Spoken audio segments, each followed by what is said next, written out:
네, 투자의 재발견에서 한 달간의 크립토 시장을 읽어드립니다. 크립토 먼슬리 오늘도 이지스탁의 이지은 대표와 함께합니다. 어서 오시죠. 안녕하세요. 네, 안녕하세요. 자, 저희가 이제 지난 9월 가상자산 시장 이슈가 뭐였는지부터 좀 짚어보면 좋겠어요.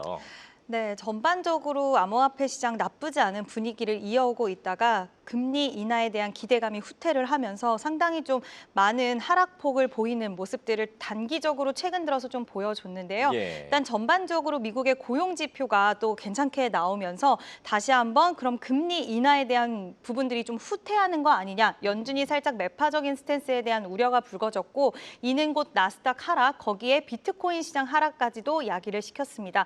전반적으로 금리 인하 후퇴감이 불러일으킨 그런 알트코인까지의 하락 확대 흐름은 굉장히 컸고요. 네. 지금 암호화폐 시장 전반적으로 시총이 하루 만에 240조 원이 증발을 했습니다. 네. 엄청난 규모의 이런 자금이 좀 증발되는 모습들을 보여줬고 네. 지난 1시간 동안 최근 1시간 동안 4.27억 달러 규모의 선물 포지션이 강제로 청산을 당했는데요. 그러니까 이게 어떤 이야기냐면은 지금 레버리지 포지션을 보유했던 투자자분들이 일단 트레이더가 증거금 요건을 충족을 해야 되는 부분들이 있거든요. 예. 근데 그 요건을 충족하지 못하다 보니까 강제로 청산을 당해버리는 그런 상황이라고 생각을 해주시면 될 것 같고 그런 부분들이 지금 비트코인과 이더리움 쪽에서 많이 나타났고 시장의 변동성을 더욱더 확대시켰다라는 부분이 좀 포인트가 될 것 같습니다. 네. 그리고 대표적으로 이제 금 강세론자라는 피터 시프라는 분이 계신데요. 네. 그분이 암호화폐 시장을 회복 불가능한 수준의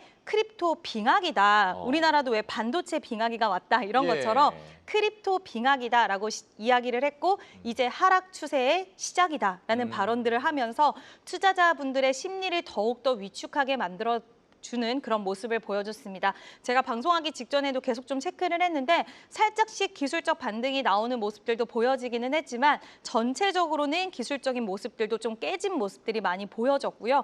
지금 시장에서는 매수세보다는 매도세가 훨씬 우위를 차지하고 있다는 부분들이 당장은 좀 기대하기보다는 약간은 위축되는 흐름으로 이어지는 그런 모습들을 야기시켰고 전체적으로 암호화폐 시장은 좀 쉬어가고 숨고르고 조정이다라고 정리를 할 수가 있을 것 같습니다. 네, 지금은 좀 신중해질 수밖에 없겠네요. 네, 자, 뭐 가상화폐 가격 동향도 좀 살펴볼까요? 어떻게 좀 변동이 있습니까? 네, 전체적으로 보니 이제 지난 제가 마지막 주 8월 29일에 방송을 했는데요. 그때의 흐름과 좀 살펴보면 비트코인 같은 경우에는 오히려 살짝 소폭 반등하는 모습들이 가격에서는 나타났고요.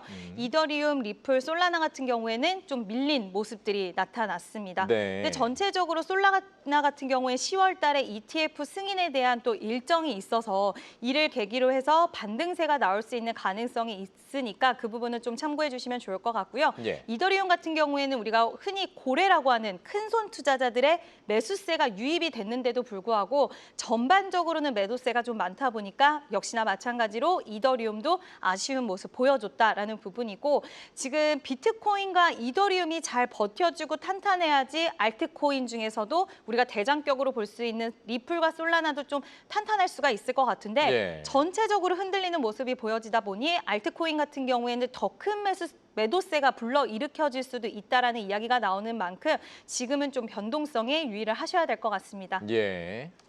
자, 그렇다면은 이제 최근 가상화폐 시장에서 어떤 종목들이 또 부각이 됐는지 그런 점들을 좀 살펴보죠. 먼저 미국 시장부터 좀 살펴볼까요?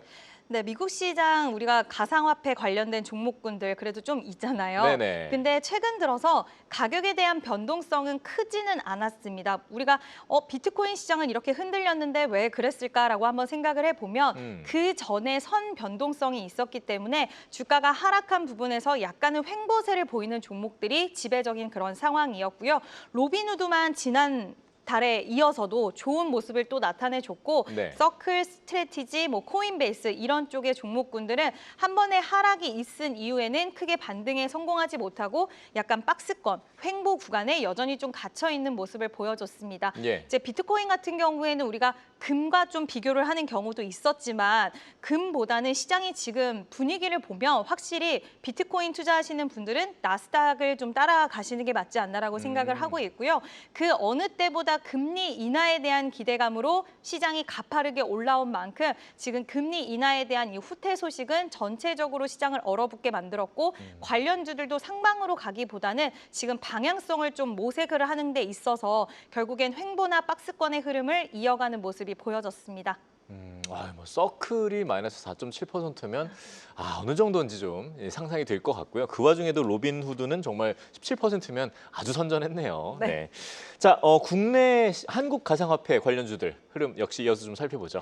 네, 한국 가상화폐 관련주들은 아시다시피 사실 그렇게 크게 연동이 돼서 가지는 못하는 것 같습니다. 우리나라 전반적으로 가상화폐 종목군들, 뭐 업비트, 이제 두나무의 지분을 보유하고 있는 창투사라든지 이런 종목들이 좀 대표적으로 엮이는데요. 하나투자증권, 우리기술투자 이런 종목군들 보면 지난 시기랑 좀 비슷한 모습이 나타나는 부분이 있었고 네. 지금 암호화폐 관련된 모멘텀도 있지만 사실 이 종목 들 같은 경우에 스테이블 코인 관련된 이슈를 타고도 상승 탄력이 나오기도 하는데 이제 우리나라에서 개별적으로 이야기 나온 게 지금 네이버와 그리고 두나무 이슈였습니다. 두나무가 이제 네이버 쪽으로 편입이 되는 이야기가 나왔는데 예. 이제 두나무 입장에서는 IPO를 기대를 했는데 이렇게 돼버리면 IPO가 무산되는 거 아니냐라는 좀 이야기가 나오면서 장외 시장에서 좀 밀리는 모습을 보이기도 했지만 또 시장의 주식 시장의 해석은 결국 이 큰 그림 자체는 스테이블 코인이라든지 이런 플랫폼 쪽으로의 진출을 생각을 하는 것이다. 그래서 네이버 파이낸셜과 함께 주식 교환에 대한 이야기가 나오는 것이다라는 해석이 분분한데 그런 이슈를 타고 비트코인 시장과 별개의 모습으로 우리나라 기업들은 좀 시세 변동성이 있을 수 있다는 건 참고를 해주시면 좋을 것 같고요. 예. 스테이블 코인 관련돼서라던가 또 가상화폐 관련돼서 내달에 아마 정부 측에서 또 새로운 이야기가 나오는 디지털 가상 혁신법에 대한 이야기 또 일정이 있다 보니 예. 관련된 종목들 투자하시는 분들은 한번 체크해 보셔도 좋을 것 같습니다. 혹시 그 일정은 대략 어느 정도인지도 좀 알 수 있을까요? 원래 기존에는 더 빨리 진행이 됐어야 되는데 예. 지금 4달로 밀렸어요. 그게 언제인지 날짜는 명확하게 나오진 않았는데 요즘 정부 정책 관련돼서 우리가 제3차 상법 개정도 그렇고 좀 일정이 많이 딜레이가 되고 있는 상황이라서 이 부분도 명확하게 정확하다고는 할 수는 없지만 올해 안에는 이런 일정에 따라는 모멘텀이 좀 붙을 수 있다는 정도로 참고해 주시면 좋을 것 같습니다. 네, 얼른 좀 잡혀서 우리가 좀 가닥을 잡을 수 있으면 좋겠고요. 자, 가상화폐 ETF도 좀 살펴보죠. 어떤 ETF 상품이 좀 성적이 좋았습니까? 네, 전반적으로 가상화폐 ETF는 연동되는 흐름이 나오다 보니까 전체적으로는 그렇게 크게 좋지는 못했던 네, 것 같습니다. 좋다라고 얘기할 수 없네요. 네. 특히 솔라나 이제 현물 스테이킹 ETF 같은 경우에는 신규 상장을 했었는데 예. 상당히 낙폭이 좀 확대되는 흐름이 나왔고 물론 한 달 사이에는 변동성이 이미 많이 빠져 있는 구간이었기 때문에 5% 하락밖에 한 달 동안에 나타나진 않았지만 아마 고점에서 사신 분들은 좀 마음고생을 많이 하시는 그런 구간이지 않을까라고 보고 있고요. 네. 결국에는 이 ETF 상품들은 비트코인 그리고 알트코인들과 연동돼서 움직이는 모습이다 보니 전반적으로 좀 분위기는 좋지 못했다. 그래서 지금은 뭐 빙하기가 왔다라는 표현은 좀 그럴 것 같고요. 조정 시기가 왔기 때문에 어느 정도는 우리가 방향성을 좀 모색을 해봐야 되지 않을까라는 의견 드려보도록 하겠습니다. 네, 맞습니다. 뭐 빙하기는 가상화폐 시장에서 사실 너무 자주 있었던 얘기잖아요. 그렇기 때문에 우리가 또 어느 정도 마음에 좀 완충 작용이 있다고 좀 보여지고요. 자, 어느새 마지막 질문을 좀 드리게 됐네요. 마지막으로 이제 가상자산 시장의 투자 전략. 아직까지 좀 신중하겠지만 어떻게 보면 좋을까요?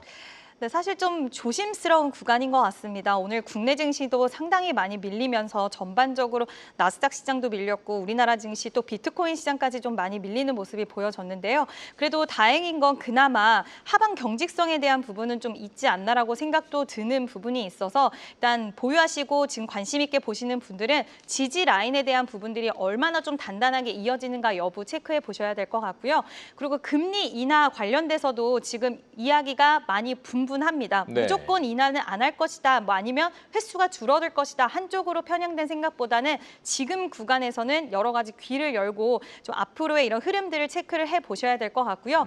미국 증시의 또 지표들 계속 발표가 되다 보니 이 부분에 있어서는 그 전에는 우리가 너무 적극적인 포지션을 가져가시기보다는 대응 쪽으로 좀 초점을 맞추시는 게 좋지 않을까라고 보고 있고 지금 매도세 우위 가능성이 여전히 전문가들도 크다라고 이야기를 하고 있잖아요. 예. 그러면 보는 투자자 입장에서도 약간은 몸을 사리시는 게 저는 좋다라고 보고 있고 앞으로 연준의 통화 정책에 대한 행보 그리고 정치적과 지정학적 이슈 지금 러시아와 우크라이나 전쟁이 트럼프 대통령이 종전시킬 거다라고 이야기는 했지만 네. 오히려 확전할 수 있는 이런 발언들을 좀 쏟아내고 있기 때문에 그쵸. 이런 정치적인 그리고 지정학적인 리스크는 계속되고 있고 비트코인 전문가 분들은 내년에 이제 2026년 뭐 중간 선거까지도 봐야 된다. 왜냐하면 트럼프 대통령은 암호화폐 시장에 워낙 친화적인 행보를 보였기 때문에 이 흐름들이 쉽게 깨지지는 않을 것이고 그때까지도 약간의 이런 눈치 보기나 이런 부분들은 있을 수 있지만 전반적으로는 좀 긍정적인 흐름을 이어가야 된다라고 보는 시각이 많은 만큼